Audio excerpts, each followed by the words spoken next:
Hello, fellow Info Warriors. Alex Jones here reporting for InfoWars with some breaking news.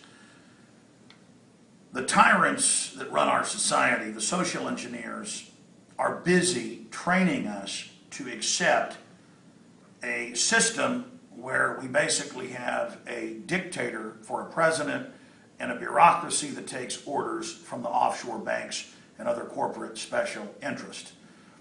Just last week, the president came out and said, we're not going to cut the spending, and if you don't raise the debt limit to the private central banks, I am going to use a post-Civil War Reconstruction Act power of the 14th Amendment to raise taxes and pay debts myself.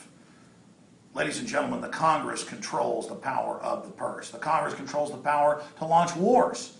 The Congress controls the power to levy a carbon tax. But we've seen Obama launch wars and say, I don't need congressional approval, even though they were offering it, being good little warmongers. I don't need a congressional approval to raise carbon taxes on every coal power plant in the country, but those owned by General Electric, some of its big contributors who pay zero taxes. They are just setting this precedent. So a week ago, they were saying, hey, we'll just get rid of Congress altogether. The president has the power of the purse and war and taxes. He's our emperor. He's our Führer. Well, now there are a whole bunch of news articles today, Associated Press, Huffington Post, you name it. Super Congress. Super Congress. Got to be for that. It sounds like Superman. Debt ceiling negotiators aim to create new legislative body. And when you read it, it's bipartisan treason. It says the Super Congress, composed of members of both chambers and both parties, isn't mentioned anywhere in the Constitution. Well, who needs that GD piece of paper, as George Bush said? But would be granted extraordinary new powers by the executive and the leaders of the House and Senate. Forget all those other members who were elected. They've transferred almost all power out of the House and Senate to the special committees. Again, it's power seizures. Under a plan put forth by Senate Majority Leader Mitch McConnell of Kentucky, who's a Republican, and his Democratic counterpart Harry Reid of Nevada, this will basically bypass the Congress and they'll decide with the president what to do. Again, who needs a stinking Constitution? Who needs any of it? And by the way, it was in the news today that they're telling fire and police departments all over the country, don't worry, ladies and gentlemen. If you don't give us your pension funds, you'll lose all of them. And then you'll give them half, as they're saying, and then a year later give us the other half, or you'll get nothing, and then give us the other half of that until it's down to a fraction of what it was. This is the incremental nature of these tyrants. The level of tyranny we'll live under is the exact level we put up with. But wait, it gets worse. Then we're getting to the other part of the report with Aaron Dykes. CNN. He gave a speech to the Council of the Race, in Spanish, of La Raza, but Fortune 500 funded. You got to have balkanization in America. And he said, the idea of doing things on my own is very tempting. Again, quote, the idea of doing things on my own is very tempting, I promise you, not just on immigration reform. But that's not how our system works. Really? You said you'd use the 14th Amendment on the Congress and the states. You said you're setting up a super Congress. I mean, you do things on your own, like Bush said, things would be a heck of a lot easier if I was a dictator. Or to be actual quote, things would be a heck of a lot easier if this was a dictatorship, so long as I'm the dictator. So that's an exact quote. Now, shifting gears, we have U.S. debt impasse spooks markets. You see, it's all about we live and die by bankers. We live and die by debt. We live and die by fiat Federal Reserve currencies that have sucked this country dry. And they're shifting gears. Anybody that doesn't want open borders, major taxes, being in debt to big foreign banks like third world countries, debt they created out of nothing, you're an extremist. You're like Anders Breivik, the manufactured patsy.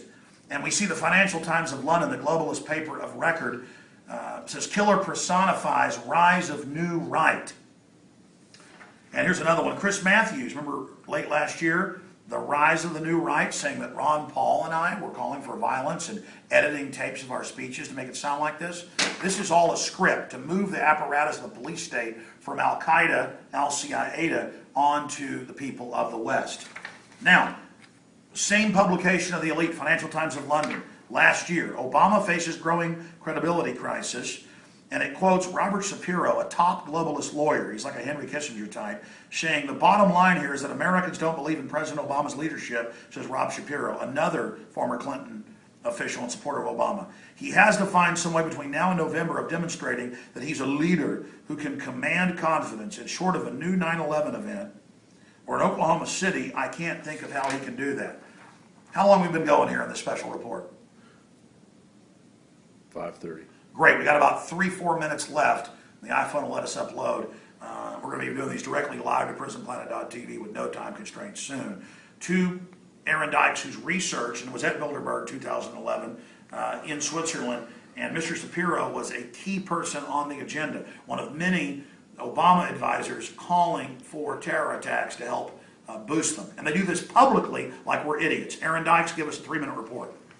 Yeah, it's very interesting about Robert B. Shapiro. I've got his debate from 1999 Bilderberg meeting, specifically about the GM Food Monsanto debate. Well, that's because he was CEO of Monsanto. So what's he doing now, giving terror threat advisories to the Obama administration? Well, there's a very weird nexus around Pharmacia, Monsanto, Searle, and the Bilderberg Group, who are all part of this continuing cartel of the military-industrial complex. You recall that former Secretary of Defense, Donald Rumsfeld... That's aspartame, Monsanto's GMO, so's the other one. I mean, this is their real takeover. Continue. Yeah, there's other defense secretaries, former, who are part of this complex of Monsanto. Searle, there was a Pharmacia CEO named Frank Carlucci. He was defense secretary in the 80s. He also headed up Carlisle. Yeah, part of the Carlisle group, and a lot of these life extension stem cell research groups. It's just a very weird nexus where they want to have a patent on life, where they want to encourage non-competition, make sure their people have insider bids. They're looking for the life extension technologies. And especially to use food as a depopulation weapon. Yeah, they give us the poison food, and then they get the souped up food. But continue with this guy, because this is a guy saying how terror attack helps the government. Yeah, he reported in the Financial Times in July of 2010 that, quote, short of a 9/11 event or Oklahoma City bombing, I can't think of how Obama could do that. Do what? Regain his popularity, because the bottom line here is that Americans don't believe in President Obama's leadership. So he is directly suggesting a false flag terror attack to boost morale for Obama and to give him all this crazy new power. And that's how dumb they think we are. And it's only a few hundred globalists and no more than 20 families that run this whole thing. I saw with the Prince over there in Cape Middleton, their new cottage is like 300 rooms, and it's taxpayer paid for. And here this family owns many of the stocks in the big banks that own our Federal Reserve that we're in debt to, and the big oil companies. Aaron Dykes will continue to report on this information, but you see how they're setting up a global dictatorial system while openly talking about how terrorism helps them. Well, you notice how the name Super Congress implies that this group will be above Congress, outside of Congress, superior to Congress. A supranational government. I mean, the words they choose matter, yeah.